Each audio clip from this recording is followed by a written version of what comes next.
नमस्कार मित्रांनो, माझं नाव आहे सिद्धार्थ परीट. तर चला व्हिडिओ सुरू करूयात.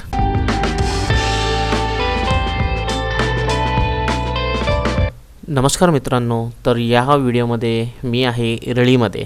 तर व्हिडिओमध्ये तुम्ही पाहताय हे प्रचंड मोठं बुरुज आहे. तर तिकडं जाण्याचा मार्ग नव्हता आणि संध्याकाळची वेळ पण झाली होती.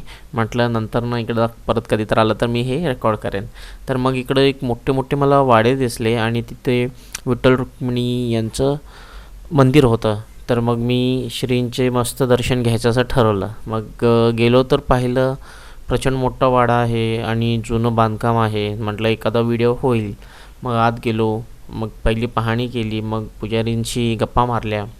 मग लक्षात आलं की हे फार जुनं मंदिर आहे आणि पंढरपूरचं जसं मंदिर आहे तसं मंदिर बनवण्याचा प्रयत्न करण्यात आलं होतं.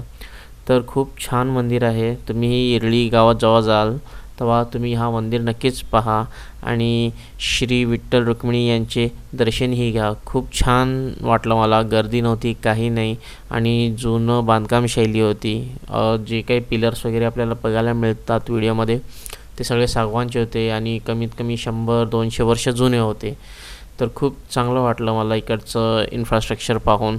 असे वाडे क्वचितच तुम्हाला बघायला मिळतात. नमस्कार दादा. नमस्कार. आपला परिचय द्या दादा. रमेश वसंत पाटील. ओके, आपण पुजारी का या मंदिरचे?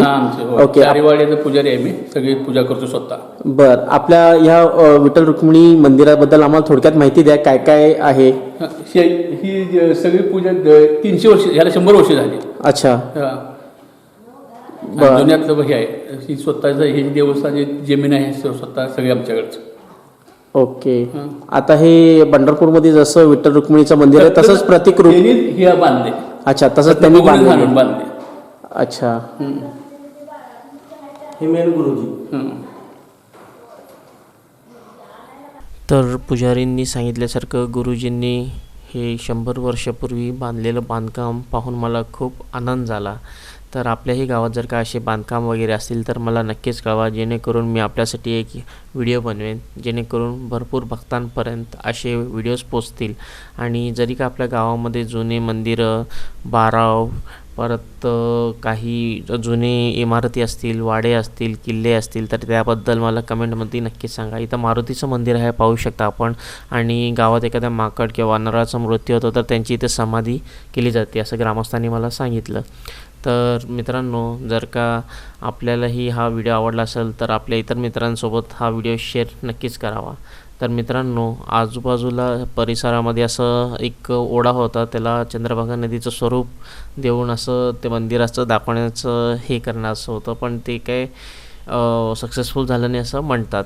पण चला भेटूयात आपण पुढच्या व्हिडिओमध्ये. मित्रांनो, मी फोटोग्राफर आहे. फोटोग्राफी आणि व्हिडिओग्राफीचे सगळे सर्व्हिसेस देत असतो. जर का आपल्याला कोणतेही कार्यासाठी जसं की लग्न, कॉन्फरन्स, सेमिनार यासाठी जर का फोटोग्राफर किंवा व्हिडिओग्राफर पाहिजे असेल तर तुम्ही मला संपर्क करू शकता.